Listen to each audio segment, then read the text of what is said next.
En esta quinta parte de Gog y Magog vamos a ver algo más. Sí, ya veis que vamos despacio, vamos profundizando poco a poco, y esto va a dar aún bastante, mucho de sí. Pero lo de hoy, una vez más, va a servir para ir poniendo piezas. Poco a poco seguiremos avanzando y poco a poco veremos grandes cosas que, por desgracia, a veces pasan demasiado desapercibidas. Vamos a empezar.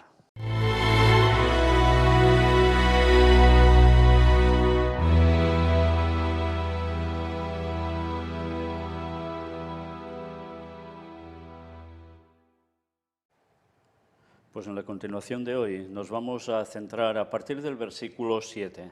Os recomiendo que mientras voy leyendo lo que dice esto, el comentario bíblico adventista, el tomo 4, vayáis también teniendo al lado el texto bíblico en el cual se versa todo ello. Esto servirá para coger un poco más bien los conceptos que solo leyendo la parte que ahora os voy a mostrar. En el versículo 7 nos habla en una palabra que dice prepárate. El profeta parece usar de ironía al animar a Gog a que haga todos sus preparativos bélicos y reúna a todas sus fuerzas a fin de que todos los enemigos de Dios perezcan juntos. Gog mismo ha de ser guarda de todo ese ejército para dirigir el ataque. En el versículo 8 dice, serás visitado, o en la Biblia de Jerusalén lo traduce como recibirás órdenes. El hebreo pakat puede traducirse también como pasar revista en Isaías 13:4 o ser llamado. También en el versículo 8 habla de al cabo de años.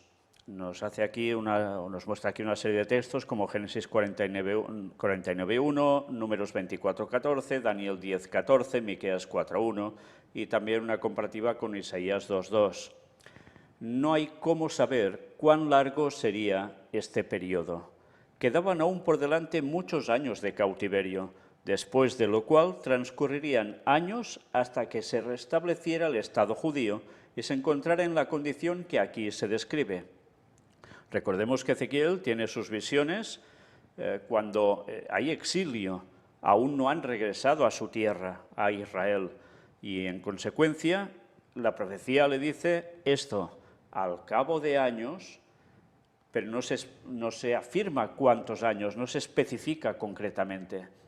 Entonces sí, faltaban aún muchos años para regresar de ese cautiverio y que se formara ese Estado judío. Pero fijaos, estamos hablando de hace muchísimos años atrás y regresaron. Pero ha pasado algo en la historia también y esto es lo que a muchos les hace pensar que ahora, después de tantos años y de tantos años que había desaparecido Israel como nación, se ha hecho de nuevo a partir de 1948. Ya sabéis el porqué, de eso ya estuvimos tratando. El caso es que ahora hay una nación que se llama Israel también en ese lugar. Y mira por dónde la profecía decía al cabo de años. ¿Quiere decir que es voluntad de Dios que haya Israel ahora en ese lugar? Porque es que las profecías decían eso. Bueno, eso ya se cumplió, ya regresaron en su momento, después pasó lo que pasó de nuevo y se quedaron sin nación. Pero ahora, mira por dónde vuelven a estar allí. No todos, pero muchos judíos cada vez más están yendo también a esas tierras. ¿Tendrá que ver esto para estos últimos días? En fin, de todo eso seguiremos hablando, ¿cómo no? También dice el versículo siempre. En hebreo es tamid, que significa continuamente. Nos hace una comparativa con Daniel 8:11. Es una palabra que ha traído mucha cola en la traducción bíblica. Los montes de Israel no siempre habían estado desolados, pero durante el cautiverio lo habían estado de continuo. Aún después del retorno del cautiverio, la rehabilitación sería un proceso gradual y la plena restauración no se produciría hasta después de la destrucción de los enemigos del nuevo Estado. Por tanto, había todo un proceso. Versículo 9 nos dice como tempestad, sí, que así actuarían Gog, ¿no? Y nos hace también, nos cita otros textos como Proverbios 97, Isaías 21:1, Isaías 28:2 y Ezequiel 13:11. como nublado, atribuyendo esta profecía a los acontecimientos de lo que sería ahora un futuro inmediato, algunos han aplicado este simbolismo a las modernas fuerzas aéreas. Esto es mera conjetura. No hay cómo saber si Satanás empleará fuerzas aéreas en su última campaña después del milenio. Cita después del milenio al texto Apocalipsis 29 y esta comparativa con Ezequiel 38:1 también. Pero fijaos, aquí el propio comentario bíblico ya no se hace cargo para nada de que pueda también suceder algo antes de ese milenio. Y ya lo emplaza todo directamente, lo de Gog y Magog, a después del milenio, cuando ellos mismos habían dicho que podía ser también algo antes. Y veremos una vez más cómo parece que hay una contradicción en sus planteamientos, porque después vuelven también a ello, a como algo anterior a la venida de Cristo, justo. Pero puede ser que haya algo que lleve precisamente a esa venida también y que tenga que ver con un acontecimiento de algo de fuerzas aéreas. Bueno, pues esto ya aquí no se plantea para nada, ¿eh? Fijaos bien, si en un principio nos habían dicho que sí, que podía ser que hubiese algo, ahora eso ya no se contempla aquí. La verdad es que vemos como un poco de lío a la hora de querer explicar todas las cosas. Pero bueno, ya veremos más cosas al respecto también nosotros, como no, para que cada uno pueda entonces empezar a juzgar por sí mismo con la ayuda del Espíritu Santo en oración. El versículo 10 dice, concebirás mal pensamiento, concebirás perversos planes. Así lo describe la Biblia de Jerusalén en el mismo texto. En los versículos 4 al 16 se presenta a Dios como el que hace que Gog ataque la tierra de Israel. Aquí es evidente que Dios lo hace en el sentido de que permite que Gog lleve a cabo los intentos de su impío corazón. Versículo 11 nos dice, sin muros. Zacarías 2, del 4 al 5, también es una referencia de esto. Esta falta de defensa haría que Gog confiara en la victoria. Una vez más, recordemos cuando se da la profecía, se habla de ciudades de esos tiempos en que podían haber muros o no. Las ciudades estaban fortificadas. Si no habían muros, que pareciera todo mucho más fácil para entrar y arrasar y vencer, evidentemente. Pero bueno, una vez más recordemos, esta profecía fue dada en un tiempo, para un tiempo en concreto, no se cumplió porque era condicional y estamos viendo que en esa condición algo va a pasar también, no solo al fin de los tiempos, antes de la venida de Cristo, sino también después del milenio. Con lo cual, ¿a qué hace referencia esto de sin muros? Ahora, fijaos, si lo aplicamos a la Nueva Jerusalén, no podemos decir que no habrá muros en ese ataque de Gog, Magog, que es la referencia a Satanás y todos los suyos atacando la Nueva Jerusalén, porque nos dice muy claramente que sí, que tendrá muro la ciudad. Por tanto, esta parte no se podría aplicar así. ¿Tendrá que ver con otra cosa o ya no se podrá aplicar nunca? ¿Tendrá que ver con un tiempo prácticamente casi actual, en un futuro sumamente cercano? Bueno, pues hay cosas que iremos viendo. Porque ahora uno puede pensar también, ¿Israel tiene muros? ¿Las ciudades de Israel tienen muros? Bueno, ya sabéis que sí hay un cierto muro con los palestinos, pero eso en una guerra actual de poco serviría, ¿eh? Un petardito y se acaba el muro. Pero bueno, sigamos. Yo os voy dando cosas para pensar, elementos para que podáis ir analizando por vosotros mismos cómo ir encajando cosas, las que se pueden encajar y las que no, como ellos mismos nos decían aquí, ¿eh? Y lo vamos a ver hoy mismo cómo repiten este concepto, cosas que se podrán aplicar y cosas que no en esa profecía que era condicional para un futuro. ¿Se podría aplicar todo? No. Versículo 12, la parte central de la tierra. Esto es interesante, ¿eh? En hebreo, ombligo de la tierra. Esta figura solo aparece aquí en Jueces 9:37, donde se aplica sin duda a un cerro cerca de Siquem, probablemente por causa de su ubicación central respecto al Jordán y al Mediterráneo. Aquí Palestina aparece como centro de la tierra, quizá en el mismo sentido en que se dice que Jerusalén fue puesta en medio de las naciones, en Ezequiel 5:5. Qué interesante, porque cuántas veces hemos dicho nosotros mismos que Jerusalén es el ombligo de la tierra, lógicamente Israel también. Pero aquí, cuando lees solo una parte de una versión como la Reina Valera 1960, te puede decir la parte central de la tierra, pero es que en verdad es el ombligo de la tierra, el ombligo del mundo. Y curiosamente, claro, entre el Jordán y el Mediterráneo, bueno, el Jordán, el Mar Muerto prácticamente, y el Mediterráneo. Fijaos, esto nos lleva a ningún pensamiento de otro profeta que era contemporáneo con Ezequiel, precisamente también en el cautiverio, y que hablaba de un lugar donde se iba a erigir algo entre el Mar Muerto y el Mar Mediterráneo. ¿Lo recordáis? Daniel 11, versículos finales. Por tanto, ya empezamos a ver, una vez más, cómo hay profecías que no vagan solas por la Biblia, sino que a su vez, dichas por otros profetas en otros términos, amplían o cogen matices distintos sobre la misma profecía. Y esto es sumamente importante tenerlo en cuenta, porque nos estará hablando Ezequiel, capítulo 38 en este caso, y en este versículo, de algo que también aparece en Daniel capítulo 11, en un versículo concreto del final. Cuidado, porque vemos que son dos profetas del mismo tiempo hablando de algo que tiene que ver con el pueblo de Israel. Y Daniel nos hace una cita sumamente importante en ese versículo, clarificándonos qué acontecería en ese lugar. Y mira por dónde esta profecía de Gog y Magog también va ubicada en ese mismo lugar. ¿De qué nos estará hablando entonces esto? ¿O no tendrá nada que ver una cosa con otra y es una simple casualidad porque es que Israel está en ese mismo lugar y ya está? Como antes.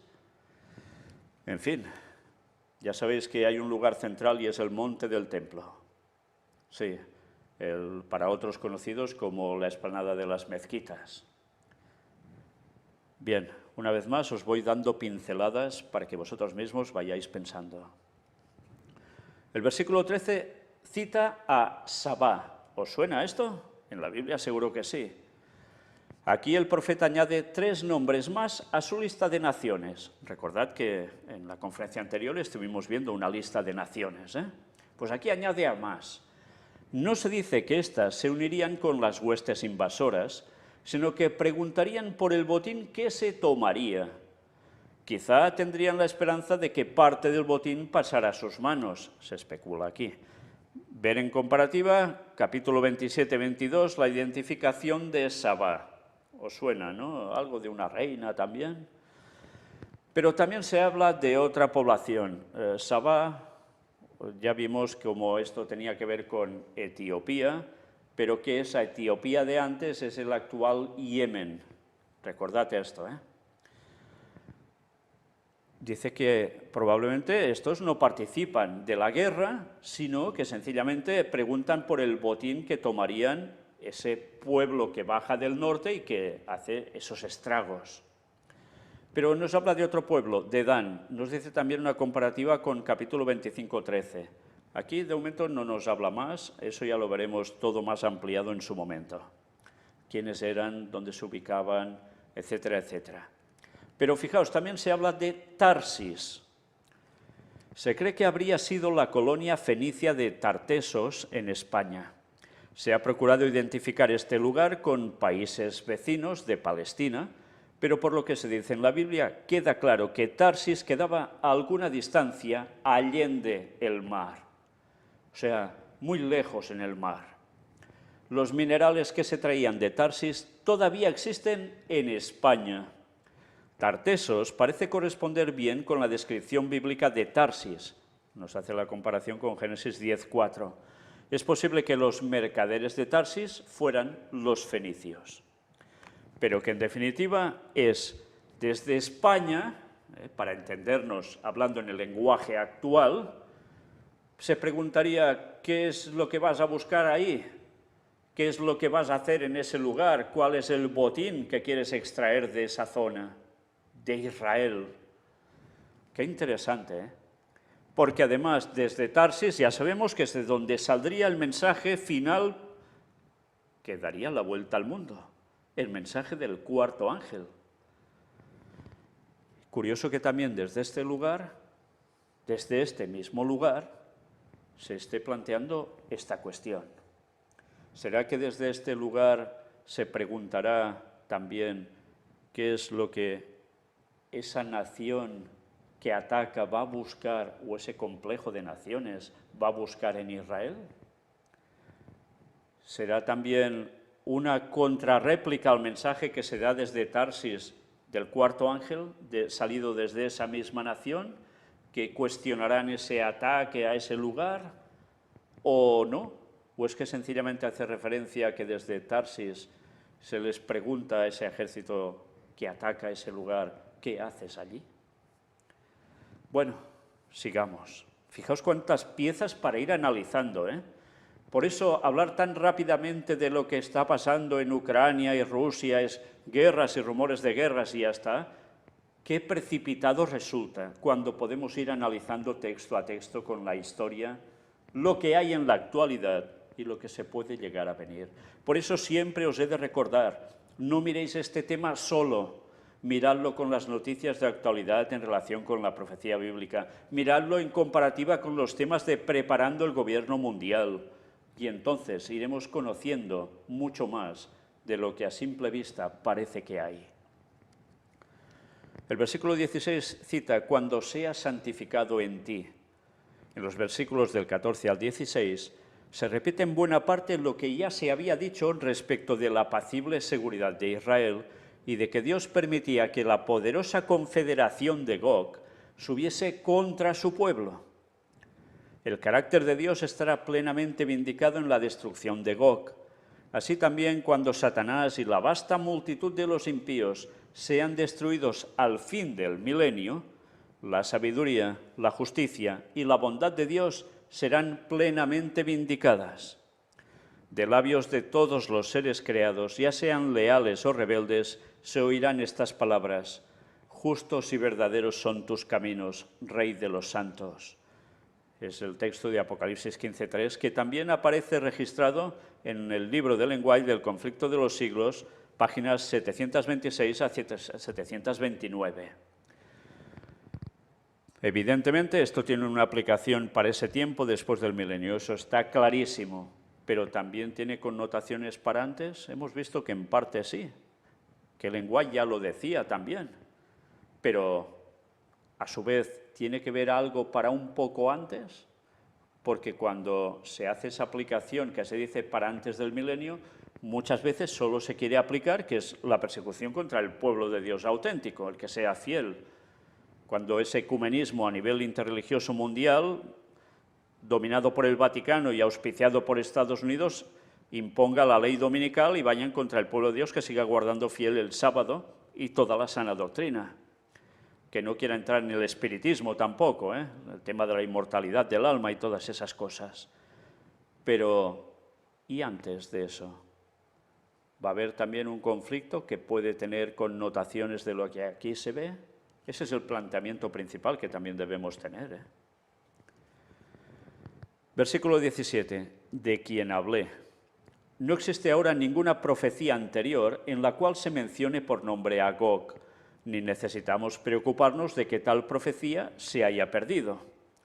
Vista en un sentido más amplio, la batalla que aquí se describe no es más que la culminación de la antigua lucha entre los poderes del mal y el pueblo de Dios. Fijaos, el texto dice, de quien hablé, haciendo referencia a Gog. Y en cambio, si buscas por nombre, no hay otra profecía que hable de Gog antes de lo que registra Ezequiel. Sí que se habla de Gog, pero no se habla en esos términos. O de Gog o de Magog. Pero, ¿hay alguna otra profecía que también haya mencionado algún profeta, incluso contemporáneos de Ezequiel y de Daniel, pongo entre paréntesis y interrogantes, Jeremías, que haya hablado también de Gog sin citar su nombre, pero haciendo lo mismo que nos dice aquí? Cuidado, porque una vez más pongo otro elemento sobre la mesa, que deberá ser estudiado y así lo vamos a ir viendo. ¿Alguien que hable del norte, atacando también la misma zona? ¿Jeremías dijo algo de eso? ¿Capítulo 6? O, bueno, ya veremos, porque hay tantos elementos para ir añadiendo, analizando y comparando, que desde luego, una vez más he de decir, quien diga que estos son guerras y rumores de guerras y se acabó, debería ahondar un poco más. Vamos a ver qué más nos termina diciendo. Respecto de esto, hay frecuentes menciones en profecías anteriores a que es el poder del mal contra el pueblo de Dios. La primera insinuación de esta lucha proviene del jardín del Edén, en la maldición pronunciada sobre la serpiente. Dios predijo que habría constante guerra entre la simiente de la mujer, la Iglesia, y Satanás. El triunfo final sobre el mal fue predicho en la frase, esta, la simiente de la mujer, te herirá en la cabeza, Génesis 3:15. Que, por cierto, ya sabéis que los católicos pintan a la Virgen pisando la cabeza de la serpiente, O sea, a la Virgen María, como siempre, torciendo las cosas. Esa mujer es la Iglesia y esa simiente es su pueblo, el pueblo de Dios. No es solo la Virgen María, porque ha tenido a Jesús. Bueno, sigamos. Otras referencias al conflicto y al triunfo final del bien se encuentran en los Salmos y en libros proféticos posteriores. El Salmo 2, 110, Isaías 26, 20 y 21, etc. Era de esperar que cualquier éxito de parte del pueblo de Dios debería enfrentarse con la más violenta oposición del gran adversario. Lo que se dice de Gog en este capítulo es un esbozo del tipo de resistencia que habría encontrado en el periodo post-exílico, o sea, después del exilio, el pueblo regenerado que al fin hubiera cumplido la misión que Dios le había encomendado. Es cierto, la profecía iba de esto.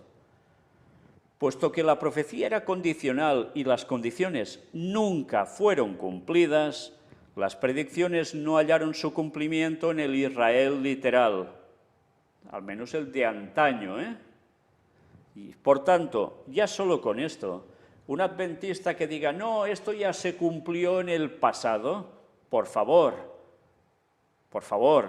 que no diga ridiculeces y no le digáis amén cuando dice esto, porque os está engañando, con más o buena intención o mala, o con ignorancia suya.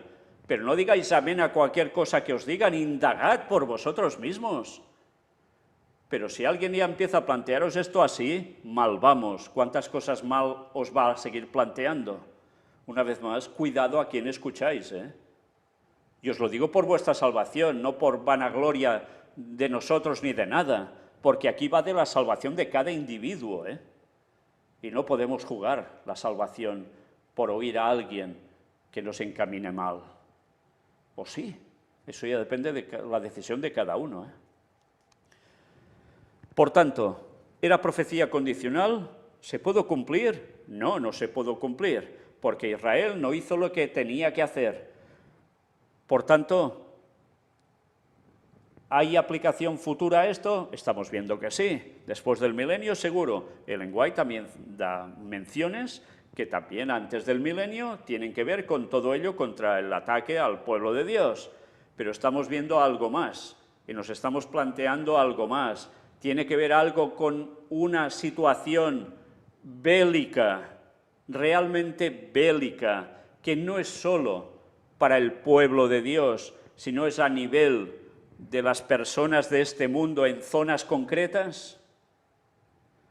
Bueno, pues esto es lo que hay que analizar también, Y solo creo que con las conferencias que hemos venido haciendo hasta ahora, con todo lo que hemos mostrado en todas las otras series que os estoy diciendo, más de uno las alarmas ya le deberían estar saltando.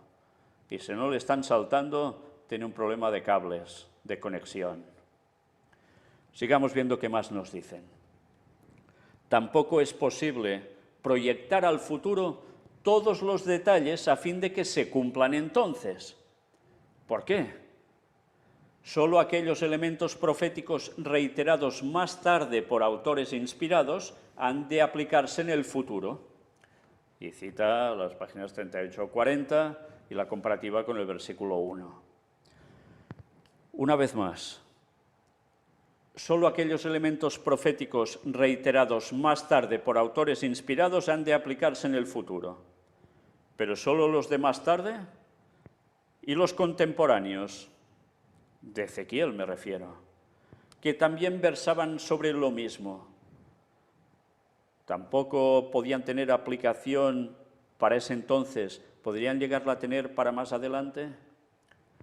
Pero acordaos, pensemos, ¿quién escribe antes su profecía, Ezequiel o Daniel? Me refiero a la profecía de Daniel 11, versículos finales. Cuando Daniel está escribiendo esa profecía, Daniel ya es anciano. ¿Ezequiel escribió esto? Bueno, pues comparemos también el tiempo entre uno y otro.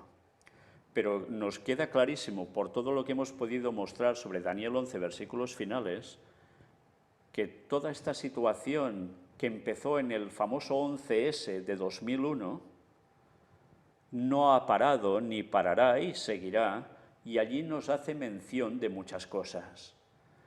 Y cualquier persona que piense un poco, compare un poco, se da cuenta que realmente hay una equiparación también entre esta profecía, como hemos visto y os he mencionado hace un rato, con Daniel 11, versículos finales.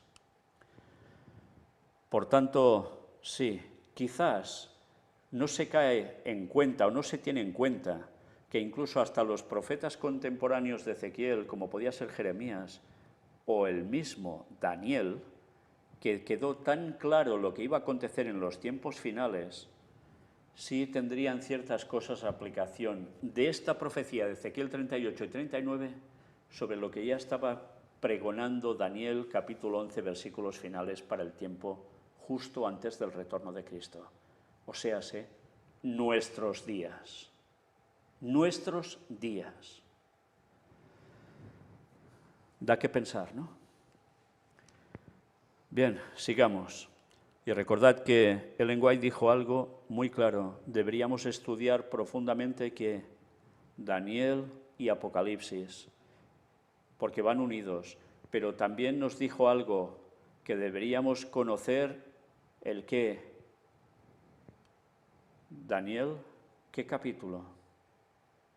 ¿El 11? Sí, claro, por supuesto, porque está dentro de todo el libro de Daniel. Pero también nos habló del capítulo 12. Y ahora aquí os he soltado algo que aún no hemos mostrado y que mucha gente nos ha preguntado, ¿pero qué es en verdad Daniel 12? ¿Es ya solo una cuestión del pasado o es algo más? Bueno, pues en su momento hablaremos de ello. Y creo que el tiempo se empieza a acercar para poder tratar de ello. Porque hay algo que debemos tener en cuenta. Estamos analizando Ezequiel 38 y 39.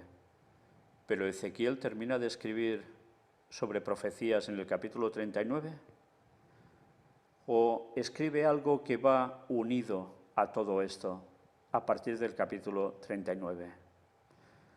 Supongo que ahora correréis a buscar vuestras Biblias si no recordáis que escribe a partir del capítulo 40. Pero una vez más, viendo esto que estamos viendo y sabiendo lo que escribe Ezequiel a partir del capítulo 39, en adelante, deberemos volver a qué dice Daniel capítulo 11 y qué dice después, en adelante, el capítulo 12. Porque entonces empezaremos a vislumbrar a qué hacía referencia Daniel capítulo 12. Hasta aquí no digo más. Ya seguiremos con eso, mientras sigamos con lo que ahora estamos. El versículo 18 dice, subirá mi ira, refiriéndose a Dios. Se llaman antropomorfismos aquellas figuras que atribuyen a Dios atributos humanos. Dios describe sus actos con frases que resultan conocidas para los hombres. En realidad, Dios está muy por encima del razonamiento humano. Isaías 55:8 dice: «Mis pensamientos no son vuestros pensamientos, ni vuestros caminos mis caminos, dijo Jehová». El versículo 19 dice gran temblor. Y atención ahora a lo que iremos viendo.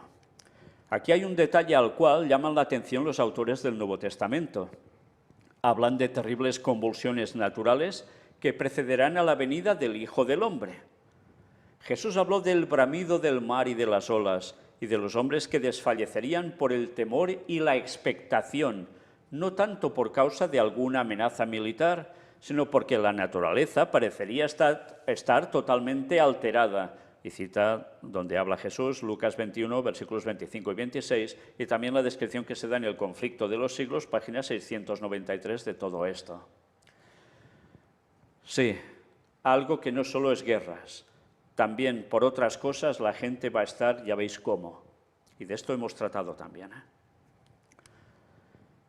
Juan el Revelador presenta una descripción más viva de los grandes cataclismos del mundo natural, en Apocalipsis 16, del 18 al 20. Los hombres siempre han dependido de la naturaleza. Hasta donde se sepa, ni una vez en el largo transcurso de la historia del mundo, salvo en relación con lo que se registra en Josué 10, 12 y 13, y Segunda de Reyes 20, del 8 al 11, ha dejado el sol de hacer su recorrido normal. Ya sabéis que en esos textos el sol altera su situación, su recorrido, pero solo se registra así, y ahí, en ningún otro lado. Siempre todo ha sido igual, a excepción de esos momentos. Toda ley natural siempre ha operado con plena regularidad. Los hombres han confiado en la permanencia de esas leyes, olvidando a aquel en quien todas las cosas subsisten, Colosenses 1:17. En lugar de Dios, han elegido al ídolo de la ciencia, que es en verdad el Dios de este siglo, que esto lo escribe Pablo en 2 Corintios 4:4. El gran temblor en el mundo natural les hará reconocer la terrible realidad de que el Dios a quien han elegido, el príncipe de la potestad del aire, Efesios 2:2, no tiene poder sobre los elementos. Bueno, esto habría que matizarlo, porque la propia Ellen White deja claro que sí tiene poder sobre los elementos porque conoce el laboratorio de la naturaleza y sabe cómo causar desgracias. Otra cosa es que tenga tantísimo poder como Dios para hacer lo que nos dice el texto bíblico. Por tanto, hemos de matizar esto. Sin embargo, pretendió tener una posición y un poder iguales a los del Hijo de Dios, comparativa con Ezequiel 28:13, y afirmó que si se le diera la oportunidad de hacerlo, ejercería sobre el mundo un dominio más equitativo que el que ejercía Cristo. Esto es lo que dice Satanás, o decía Satanás. Se le ha dado una oportunidad de realizar esa demostración. Ahora, en medio de una tierra tambaleante, todos los hombres ven la falsedad y la arrogancia de sus pretensiones y descubren, aunque demasiado tarde, que el tiempo de gracia se ha acabado para siempre. Sí, hay una descripción de lo que pasará con la tierra físicamente. Ya sabéis, cuando venga Cristo, gran terremoto, las islas van a desaparecer, los montes irán de aquí para allá tambaleándose y tantas cosas más. Satanás, aunque tiene poder, no puede llegar a hacer todo esto. Y aunque tiene poder y conocimiento científico que le ha transmitido a ciertos hombres de ciencia para generar las 1001 barbaridades también a nivel climatológico, atención a lo que digo, y de terremotos, recordad las primeras conferencias de la serie El Gran Engaño, cómo demostramos que eso es cierto, que lo pueden hacer, y cómo la ONU legisló en 1978 para que eso no se hiciera, y firmaron prácticamente todas las naciones del mundo, incluida Tarsis, España, pero resulta que eso se lo han tomado o se lo han pasado a la torera. Se lo han saltado y han seguido haciendo eso. Por tanto, cuando se habla de cambio climático y de según qué desgracias, cuidado, porque no todo es porque contaminamos nosotros. Hay algo más que tienen ciertos ejércitos en la tierra, ciertas naciones, y eso lo mostramos y demostramos. Por tanto, sí, Satanás tiene un gran poder y puede hacer eso por él o por por gente a quien les ha dado ese conocimiento. Recordad Nikola Tesla, pero ¿puede llegar a hacer todo esto tan brutalmente como va a pasar? No, no puede. Eso lo puede hacer solo el Señor. Versículo 21, la espada de cada cual. Esto también sucederá durante el tiempo de terrible desilusión, cuando las multitudes descubran que sus dirigentes religiosos las han engañado y con furor se vuelquen sobre ellos. Las espadas que debían servir para destruir al pueblo de Dios se emplean ahora para matar a sus enemigos. Por todas partes hay luchas y derramamiento de sangre. Esto lo escribió Lenguay en El conflicto de los siglos, página 714. Pues esto de las espadas que van a servir para destruir al pueblo de Dios, se emplean para matar a sus enemigos. Recordad, no solo son la gente que va a ser enfadada por darse cuenta que lo han engañado, que se rebotan contra el Vaticano, bueno, el Vaticano ya no estará en sí, estará en otro lugar, estará en Israel, pero es igual contra los suyos. Tampoco es solo que se reboten contra los líderes protestantes. Recordad, todos aquellos, incluso adventistas, que han despreciado el mensaje del cuarto ángel, ¿a quién se van a añadir entonces? Habrán caído en el gran engaño también, con la aparición de Satanás haciéndose pasar por Cristo. Como habían rechazado la verdad, Dios les envía una mentira y se lo tragan y caen hasta elegidos. Entonces, ¿a quién se van a unir esos? Son los que la profecía, como ya vimos, habla también de que el hermano entregará muerte al hermano. No solo es cuestión de ser de la misma sangre, de familia, sino de familia cristiana, de iglesia, de denominación. Esos mismos que harán también ir contra el pueblo de Dios, porque van a ser los primeros delatores. Son estos, ¿no? Nosotros no. Nosotros hemos aceptado el estar juntos, pero estos no. Bueno, pues aquí habrá problemas. ¿Y qué pasará cuando se den cuenta que todos han sido engañados por sus dirigentes, por sus líderes, que les decían, no hagáis caso de esos? Bueno, pues también se van a rebotar. Claro que ahí cada uno ha decidido por sí mismo, pero ha habido una influencia de unos dirigentes. Una vez más, ya veis cómo va a terminar todo. Pero hay más, nos dice, tal como se registra en el Antiguo Testamento, en numerosas ocasiones Dios liberó a su pueblo haciendo que sus enemigos combatieran entre sí. Jueces 7:22, 1 Samuel 14:20, 2 de Crónicas 20, del 22 al 24. Y así va a volver a suceder antes del retorno de Cristo. Pero sigamos viendo. ¿Esto va a ser solo antes del retorno de Cristo? No. Recordemos también que al final, ¿qué va a pasar? Y el lenguaje lo describe muy gráficamente. Cuando vayan a atacar la Nueva Jerusalén y Satanás sea el gran general de ellos, cuando eso esté a punto de acontecer, es cuando ella dice que se va a mostrar en una visión panorámica que todos los habitantes van a ver, todos los impíos también van a ver, y van a ser conscientes de que allí se muestra todo el plan de la salvación y cómo ellos verdaderamente lo han rechazado a Cristo y su verdad. ¿Y qué van a hacer? Van a doblegar todos su rodilla ante Dios y reconociendo que Dios es justo por la destrucción que va a tener sobre ellos. ¿Y qué van a hacer? ¿Rebotarse contra Satanás y sus ángeles? Sí, pero también contra todos sus dirigentes que los han llevado hasta esa perdición. Y es cuando en esos momentos, ¿qué sucede? Desciende algo del fuego, de fuego y azufre, que destruye totalmente a los impíos, y eso es el infierno. Y mirad cómo continúa precisamente esto.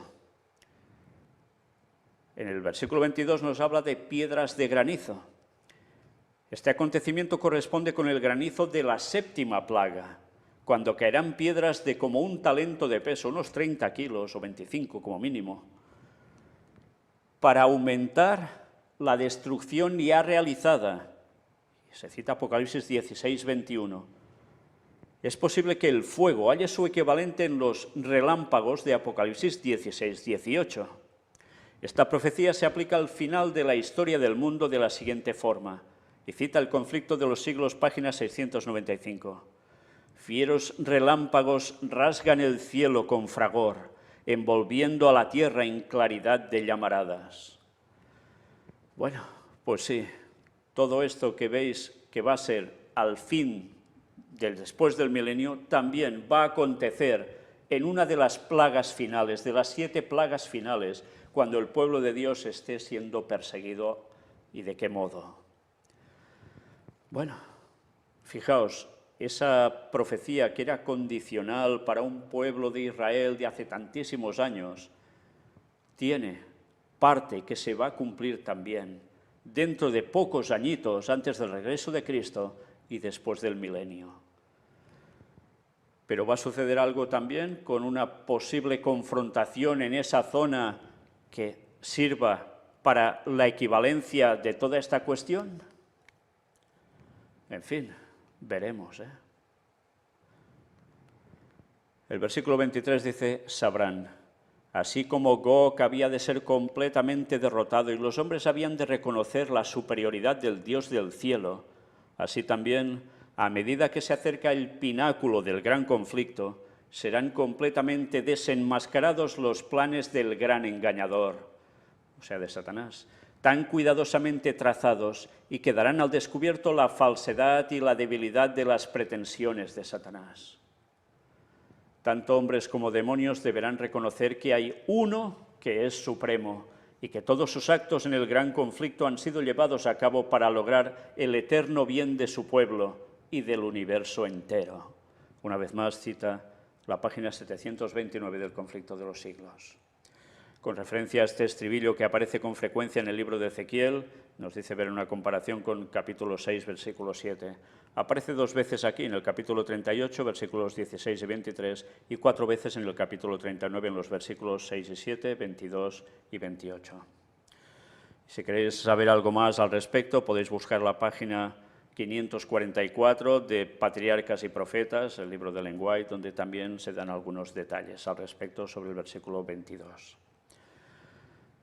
Bien, ya veis cuántos elementos sobre la mesa, cuántas piezas para ir juntando y no ser despreciadas tan fácilmente. Porque hay piezas que parecen que son de un puzzle, que ese puzzle ya se ha tirado a la basura.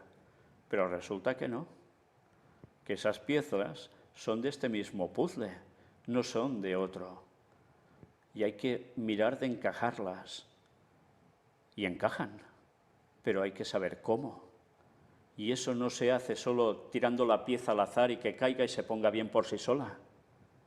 Hay que ir encajándola con mucha oración, con mucho análisis de lo que está pasando y conociendo también lo que va a pasar en un futuro y en un futuro aún más lejano. Y sabiendo todas esas cosas es la forma en que podamos comprender correctamente las profecías, no ya solo del Nuevo Testamento, sino también del Antiguo. Profecías condicionales, ¿queda todo en condición y jamás se va a cumplir? Ya vemos que hay partes que sí, que es seguro que se van a cumplir, pero ha habido condiciones por hechos que las cosas han cambiado y no se pueden llegar a cumplir del todo. Pero, una vez más, hay un conflicto en la actualidad que tendrá que ver con todo esto, que es la otra parte que no siempre se cuenta sobre esta profecía, al menos en ámbitos adventistas. Debería hacernos pensar, pero nos va a hacer pensar mucho más cuando veamos qué decían los pioneros adventistas al respecto. Vaya sorpresas va a haber para algunos, y veremos luego qué dicen sobre los pioneros adventistas, porque como pisoteen también eso, apaga y vámonos. Pero todo lo vamos a mostrar. Estas conferencias aún van para largo, os lo advierto, pero no deberá quedar nada que no sea descubierto con la ayuda de Dios. Y nos hemos de poner a ello. Porque, atención, estamos en esos últimos días y estas profecías, si tienen algo para nuestros días, debemos conocerlo ya, no de aquí a unos años, ya, porque ya toca. Que Dios os bendiga. Maranata 2031.